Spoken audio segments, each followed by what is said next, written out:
প্রতি মুহূর্তে জল্পনা, প্রতি মুহূর্তের প্রতীক্ষা, কবে বাংলার ভোট ঘোষণা। 16ই মার্চ সোমবার হতে চলেছে বাংলার নির্বাচনের নির্ঘণ্ট প্রকাশ। এমনটাই সূত্রের খবর। নির্বাচন কমিশন 5 রাজ্যের ভোট ঘোষণা করবে। আর অন্যদিকে এপ্রিলের মাঝামাঝি এ বাংলায় হতে পারে প্রথম দফার নির্বাচন। বঙ্গে বেজে গিয়েছে ভোটের ডঙ্কা। প্রথম থেকেই জল্পনা চলছিল মার্চের দ্বিতীয় সপ্তাহে ভোট ঘোষণা হতে পারে। এবার জানা যাচ্ছে 16ই মার্চ বাংলায় ভোট ঘোষণা হতে পারে। বাংলার সঙ্গে ভোটের দিন ঘোষণা হবে তামিলনাড়ু, কেরল, অসম, পুদুচেরিতে।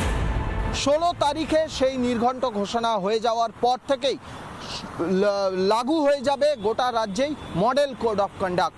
তবে কত দফায় নির্বাচন হবে সেটা এখনো পর্যন্ত আলোচনা স্তরে রয়েছে, জানা যাচ্ছে কমিশন সূত্রে। আমরা চাই অতি দ্রুত ভোট ঘোষণা করে পশ্চিমবঙ্গের ভোট শান্তিপূর্ণভাবে করানো হোক। ইতিমধ্যে সিইসি জ্ঞানেশ কুমারের নেতৃত্বে জাতীয় নির্বাচন কমিশনের ফুল বেঞ্চ বাংলাতে এসে গোটা পরিস্থিতি পর্যালোচনা করে গিয়েছে। 26-এর নির্বাচন রক্তপাতহীন করতে বদ্ধপরিকর কমিশন।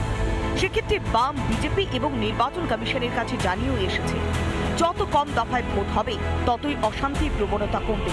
সেক্ষেত্রে সূত্রের খবর এপ্রিলের মাঝামাঝি সময় প্রথম দফার ভোট হতে পারে।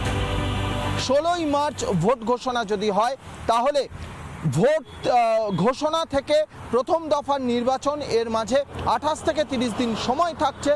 এই সময়ে অ্যাডজুডিকেশন বা বিচারাধীন থাকা যত নাম সেই নামগুলি নিষ্পত্তি করা যাবে এমনটাই আশা করছে নির্বাচন কমিশন। সূত্রের খবর ইতিমধ্যে 10 লক্ষ নামের নিষ্পত্তি করেছে কমিশন। 60 লক্ষের মধ্যে বাদ পড়তে পারে 4 থেকে 5 লক্ষ নাম। তাদের পশ্চিমবঙ্গের সাথে কোনো সম্পর্ক নেই, তারা এসে এখানে কে সরকারে থাকবে সেটা ঠিক করবে, এটা বিজেপি আমরা মেনে নিতে পারি না আর মানবও না। 2 হচ্ছে নির্বাচন কবে ঘোষণা হবে না হবে সেটা নির্বাচন কমিশনের বিষয়। যেদিনকেই নির্বাচন ঘোষণা হবেন সেদিন থেকেই আমরা রাস্তায় ছিলাম, আছি এবং থাকবো। এসআইআর এর প্রক্রিয়ার উপরে সুপ্রিম কোর্ট নজর রাখছে। ফলে আদালতের নির্দেশ এবং নির্বাচন কমিশনের চূড়ান্ত সিদ্ধান্তের উপরই এখন নির্ভর করছে বাংলার বিধানসভা নির্বাচনের সম্পূর্ণ রূপরেখা। রিপাবলিক বাংলা। নানা ধরনের কন্টেন্ট দেখার জন্য লাইক করুন, শেয়ার করুন আমাদের ফেসবুক পেজ, সাবস্ক্রাইব করুন আমাদের ইউটিউব চ্যানেল। পাশাপাশি অন্যান্য ব্রেকিং নিউজের জন্য অবশ্যই চোখ রাখুন রিপাবলিক বাংলায়।